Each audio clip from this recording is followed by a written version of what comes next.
एक अच्छे moto vlogging के सेटअप के लिए जितनी वीडियो की क्वालिटी चाहिए होती है उससे कई ज़्यादा आपकी आवाज़ की क्लैरिटी बहुत चाहिए होती है। तो अभी मैं टेस्ट कर रहा हूँ अपनी KTM Duke 100 में। इसमें कोई सामने की विंडशील्ड नहीं है जिससे ब्लास्ट रुक जाएगा या विंड नहीं आएगी। तो नेकेड बाइक में अगर ये सक्सेसफुली चल जाएगा, अगर नेकेड बाइक में ये अच्छी तरह आवाज़ कैप्चर कर लेता है तो उससे ज़्यादा क्या चाहिए हमें। हेलो दोस्तों, मेरा नाम है Aditya Sareen. Welcome back to the channel. I hope you doing absolutely fine. पिछली वीडियो में मैंने आपको ये बताया कैसे अपने बाइक को क्लीन और पॉलिश करके नया जैसा रख सकते हैं। उस वीडियो में अच्छा खासे व्यूज़ आ गए थे, बस सब्सक्राइबर नहीं आया। गाइस, मैं ये बताना चाहूँगा, यूट्यूब की पॉलिसी है आपके 1000 सब्सक्राइबर होने चाहिए, 7000 4000 वॉच आवर्स होने चाहिए मोनेटाइजेशन के लिए। मैं आपको ये ज़रूर कहना चाहूँगा कि सब्सक्राइबर बेस से ही एक मोटो ब्लॉगर को बहुत सारा मोटिवेशन मिलता है, वो आगे की राइड कर पाता है। मैं ये कहूँगा वीडियो को पूरा देखिएगा। अगर आपको ये वीडियो यूज़फुल लगती है और कंटेंट आपको इम्पोर्टेंट लगता है तो प्लीज़ लाइक कर ज़रूर कीजिएगा वीडियो को, साथ ही साथ चैनल को सब्सक्राइब ज़रूर कीजिएगा। कमेंट बॉक्स भी आप ही का है, उसमें आप कोई भी फीडबैक दे सकते हैं। मेरा अभी एक भी सब्सक्राइबर नहीं है, 0 सब्सक्राइबर अभी तो जो भी पहला सब्सक्राइबर होगा प्लीज़ अपना नाम ज़रूर मेंशन कीजिएगा कमेंट बॉक्स में, ताकि मुझे हमेशा याद रहेगा कि हाँ, ये पर्सन था जिसने मुझे इनिशियल डेज में सपोर्ट किया था। प्लीज़ गाइस, तो ये ज़रूर कहूँगा, प्लीज़ नाम ज़रूर लिखिएगा जो भी मुझे सब्सक्राइब कर रहा है, ठीक है। एक बात और गाइस, मैं अभी बेड पे शूट कर रहा हूँ, मेरे पास कोई और जगह नहीं थी, तो कुछ भी ऊपर नीचे होता है तो प्लीज़ संभाल लीजिएगा, मैं ये कहूँगा। तो टॉपिक पे वापस आते हैं। तो आज का टॉपिक है कि कैसे अपने हेलमेट पे आप गोप्रो को माउंट करें। तो आज उसी के बारे में मैं बात करने वाला हूँ। 3 चीज़ें जो है जो बड़ी इंपॉर्टेंट होती है मोटो व्लॉगिंग के लिए, वो मैं आपको बता देता हूँ। पहली है हेलमेट, दूसरा है माइक, तीसरा है एक्शन कैमरा। तो पहली जो इम्पोर्टेंट चीज़ है वो है हेलमेट। ये हेलमेट जो मैंने लिया है SMK का हेलमेट है। ये मैंने 4700 का हेलमेट लिया है चोपड़ा ऑटोमोबाइल्स करोबा दिल्ली से। हेलमेट के बारे में बात नहीं करेंगे क्योंकि लिए हुए मुझे 1 महीना हुआ है, कोई रिव्यू नहीं दूंगा, क्योंकि 2-3 महीने जब मैं 2-3 ट्रिप भी कर लूँगा ना, 2-3 महीने भी हो जाएंगे, तो मैं इसके ऊपर रिव्यू दूंगा कि आपको ये हेलमेट लेना चाहिए या नहीं लेना चाहिए। बट जिन बातों का आपको ध्यान रखना है कि आपको हेलमेट खरीदते हुए ताकि आप मोटो व्लॉगिंग आराम से कर पाएँ, उसका मैं आपको बता देता हूँ कि सबसे पहले हेलमेट में आपकी पैडिंग जो है ना बहुत सही होनी चाहिए। पैडिंग ही आपके विंड ब्लास्ट को रोकती है। और दूसरी चीज़ जो इम्पोर्टेंट, बहुत ही ज़्यादा इंपॉर्टेंट है, ये है चिन कवर। बहुत सारे हेलमेट में चिन कवर नहीं होता और अच्छे ब्रांडेड हेलमेट में आपको चिन कवर मिलेगा ही मिलेगा। ये चिन कवर ही आपके विंड ब्लास्ट को रोकता है। होता क्या है, जब हम बाइक राइड करते हैं तो विंड ना ऐसे जाती है जिससे विंड ब्लास्ट होता है आपके माइक पे। तो ये ज़रूर देखना कि आपके हेलमेट में चिन कवर ज़रूर हो। और जो भी वेंटिलेशन के लिए वेंट दिए हुए हैं, आप इसको बंद करके राइड कीजिएगा, जिससे आपका विंड ब्लास्ट नहीं होता। ये मेरे हेलमेट में 3 वेंट है, 1, 2 और ये 3। तो मैं जब भी राइड करूंगा तो इसको बंद करके ही करूंगा ताकि विंड ब्लास्ट बिल्कुल ना आए। जो हेलमेट जो है आपके मोटो व्लॉगिंग के सेटअप में बहुत बड़ा रोल प्ले करता है। एक अच्छा हेलमेट आपको सेफ्टी भी प्रोवाइड करता है, साथ ही साथ विंड ब्लास्ट को भी रोकता है। मैं ये नहीं कहूंगा कि 100% विंड ब्लास्ट को रोक देगा, बट हाँ, कुछ हद तक 99% तक ये विंड ब्लास्ट को रोक देता है। 1% का तो आपको विंड ब्लास्ट देखने को मिलेगा ही, सुनने को मिलेगा ही, क्योंकि जब भी आप राइड करते हो 100 के ऊपर या 80 के ऊपर भी ना, तो विंड ब्लास्ट थोड़ा बहुत आ ही जाता है। आपने देखा ही होगा मोटो ब्लॉगर क्या करते हैं, जब भी वो बात करते हैं ना तो वो अपनी स्पीड को धीरे कर लेते हैं, फिर आपसे बात करते हैं ताकि विंड ब्लास्ट ना हो। अगर आप 100 से ऊपर की स्पीड लेके जाएंगे और बात करेंगे तो विंड ब्लास्ट तो आएगा ही आएगा, क्योंकि बहुत तेज हवा आती है। वो हवा को रोक पाना भी बहुत मुश्किल होता है। बट हाँ, आप अच्छा हेलमेट लेंगे, चिन कवर होगा, तो आपका 99% विंड ब्लास्ट रुक जाएगा। दूसरी जो इंपॉर्टेंट चीज़ है वो है माइक। वीडियो की क्वालिटी कैसे भी हो, अगर ऑडियो की क्वालिटी अच्छी नहीं होगी तो कोई भी वीडियो नहीं दिखेगा, फिर मज़ा भी नहीं आता। तो मैंने परचेज़ किया है ये सोनी का लेवियर माइक, जो 2000 रुपये का है, 1999 का, और अमेज़न से परचेज़ किया है। इसको परचेज़ करने का रीज़न ये था कि बहुत सारे मोटो व्लॉगिंग के सेटअप पे मैंने इसी माइक को यूज़ होते हुए देखा है। वीडियो में भी लोगों ने इस माइक की बड़ी तारीफ़ की है, तो मुझे लगा एक ही बार मैं पैसा इन्वेस्ट करूँ। मार्केट में सस्ते माइक भी आ जाते हैं, जैसे बोया का, मानो का 300-400 रुपये में माइक आ जाते हैं। बट मैंने सोनी का ये माइक परचेज़ किया है ताकि मेरा एक ही बार इन्वेस्टमेंट हो और अच्छे से मैं बात कर पाऊँ, मेरी आवाज़ फटे ना, लोगों को विंड ब्लास्ट ज़्यादा ना आए और लोगों को आवाज़ की क्लैरिटी सुनने को मिले। तो इसलिए मैं सोनी का लेवियर माइक है, एक ही बार इन्वेस्ट किया है, और इसको मैं कहाँ पे लगाऊंगा वो भी आपको बता दूंगा। इसके साथ एक कवर भी आता है स्पॉन्जी सा, ब्लैक कलर का, तो वो भी मुझे मिला है, तो वो मैं लगा लूँगा। और उसके अलावा कुछ नहीं लगाने वाला। जब हम टेस्ट करेंगे तो आपको आवाज़ पता लग जाएगी कैसे आवाज़ है, तो आप मेरे को कमेंट बॉक्स में बताइएगा कि इससे आवाज़ क्लियर आ रही है या नहीं आ रही है, ठीक है। तीसरा जो इंपॉर्टेंट चीज़ है वो है आपका एक्शन कैमरा। मार्केट में बहुत सारे एक्शन कैमरा आ गए हैं, DJI का, गोप्रो का। आप कोई सा भी एक्शन कैमरा यूज़ करो, सभी एक से एक बढ़कर है। तो आप कोई सा भी एक्शन कैमरा यूज़ करो। मेरे पास गोप्रो 10 है। इसी के साथ मैंने केस परचेज़ किया था, ये माइक अडेप्टर 4500 रुपीज़ का परचेज़ किया था। गोप्रो बहुत अच्छा कैमरा है, अच्छी तरह चीज़ों को कैप्चर करता है। इसकी बैटरी बैकअप ठीक है, मतलब आप एक बैटरी से 30 मिनट्स शूट कर सकते हो। मेरे पास 3 बैटरी है, तो मेरा ऑलमोस्ट चल जाता है आराम से, मैं पूरा दिन कवर कर लेता हूँ इसको। अब हेलमेट में गोप्रो को माउंट करने के लिए क्या चाहिए, क्योंकि आप गोप्रो को या तो यहाँ पे लगाओगे या यहाँ पे लगाते हैं, कुछ लोग यहाँ पे भी लगा देते हैं हेलमेट के। बट मेरा मानना ये है कि अच्छी फुटेज आपको यहाँ से मिलती है जब आप गोप्रो को इधर लगाते हो सामने से, और सामने का व्यू दिखता है, ठीक है। तो आप माउंट कैसे करोगे? लोग एमसील लगाते हैं, मुझे लगता है वो एमसील थोड़ा-सा गंदा दिखता है हेलमेट में, और कुछ लोग स्ट्रिप भी यूज़ करते हैं, उसकी फुटेज आपको दिख रही होगी। ये भी जो स्ट्रिप वाला दिखता है ना, ये भी ना हिलता रहता है, और आपके ना जो वाइज़र होता है वो अच्छी तरह बंद भी नहीं होता, तो एयर अंदर जाती है, फिर से विंड ब्लास्ट होने का डर लगा रहता है। जो मैं यूज़ करने वाला हूँ वो एक्शन प्रो का चिन माउंट, ये है चिन माउंट, इसके पीछे 3 एमएम टेप है, और ये देख रहे हैं?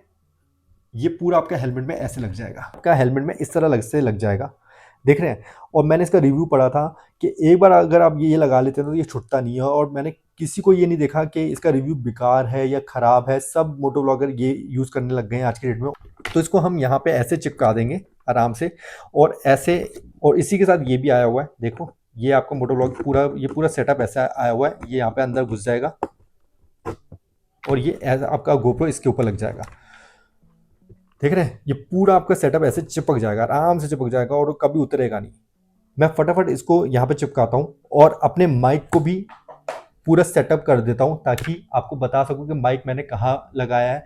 इसकी वीडियो की क्वालिटी देखिएगा, साथ ही साथ ऑडियो की क्वालिटी भी देखिएगा, बताइएगा कि आपको आवाज़ सही आ रही है, आपको सही लग रहा है आवाज़ सुनने में, कोई प्रॉब्लम तो नहीं है।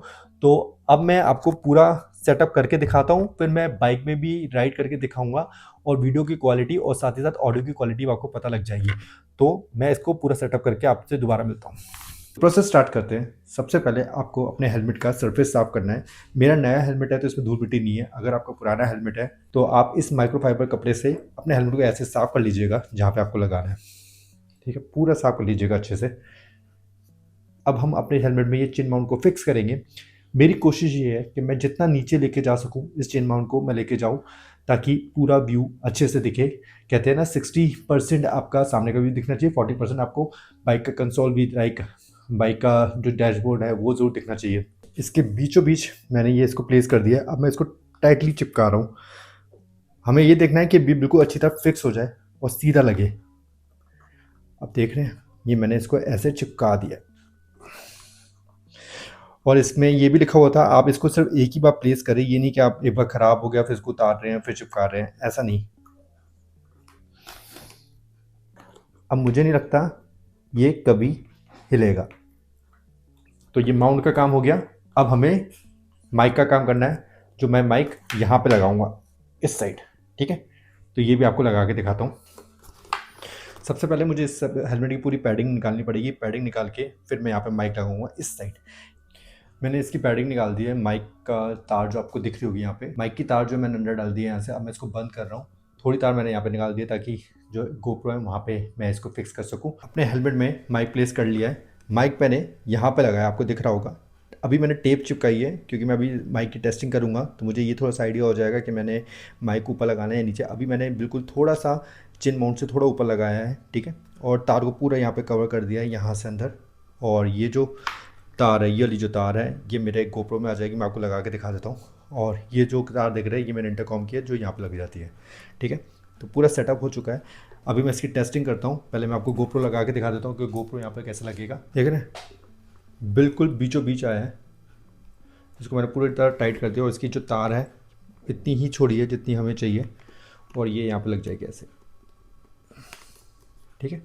अभी टेस्टिंग करते हैं माइक की कि कैसे आवाज़ कैप्चर कर रहा है। मैं घर पे भी इसको पहन के दिखाऊंगा हेलमेट को कि आवाज़ कैसे आ रही है। साथ ही साथ बाइक चला के भी आपको दिखा दूंगा कि माइक कैसे कैप्चर कर रहा है आवाज़ को। जो भी होगा आप मुझे कमेंट करके बता सकते हैं कि आवाज़ आपको कैसी सुनाई दे रही है, ठीक है? मैंने हेलमेट पहन लिया, अभी गोप्रो आपके सामने लगा हुआ है, माइक हेलमेट के अंदर है। आप बताइएगा इंडोर में, अभी पंखा चल रहा है ऊपर, बताइएगा माइक के साउंड की क्वालिटी कैसी है, ठीक है? ये टेस्टिंग होगी इंडोर में। अब चलते हैं बाहर और बाइक पे टेस्ट करते हैं इसको। तो माइक की टेस्टिंग कर रहा हूँ मैं अभी अपने सोसाइटी के अंदर ही। बताइएगा कि वीडियो की क्वालिटी और ऑडियो की क्वालिटी कैसी है, साउंड क्लियर है या नहीं। अभी मैंने वाइज़र ओपन किया हुआ है, अब मैं वाइज़र बंद कर रहा हूँ। अब वाइज़र मेरा पूरा बंद है। बताइएगा वीडियो की क्वालिटी कैसी है। 20 की स्पीड है अभी।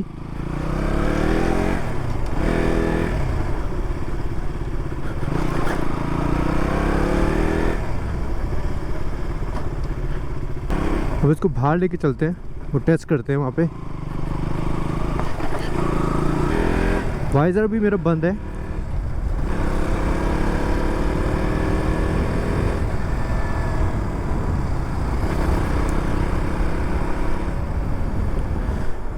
बाइक की स्पीड अभी 40 की है।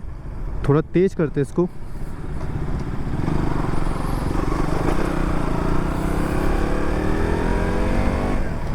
अब बाइक की स्पीड है 50।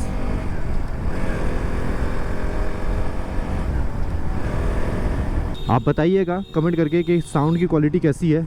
आई होप साउंड की क्वालिटी अच्छी होगी और वीडियो भी सही तरह कैप्चर हो रही होगी। मैं चाहता हूँ मेरे हाथ दिखे वीडियो पे।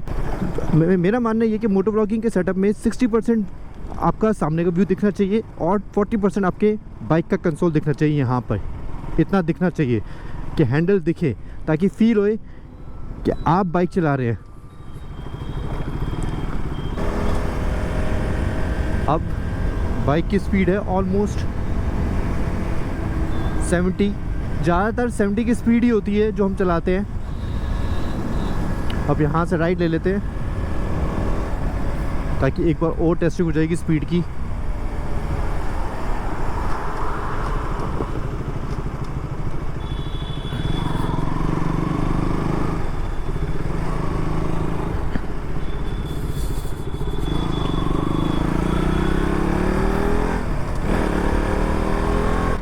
एक अच्छे मोटो व्लॉगिंग के सेटअप के लिए जितनी वीडियो की क्वालिटी चाहिए होती है उससे कई ज़्यादा आपकी आवाज़ की क्लैरिटी बहुत चाहिए होती है। तो अभी मैं टेस्ट कर रहा हूँ अपनी KTM Duke 100 में। इसमें कोई सामने की विंडशील्ड नहीं है जिससे ब्लास्ट रुक जाएगा या विंड नहीं आएगी।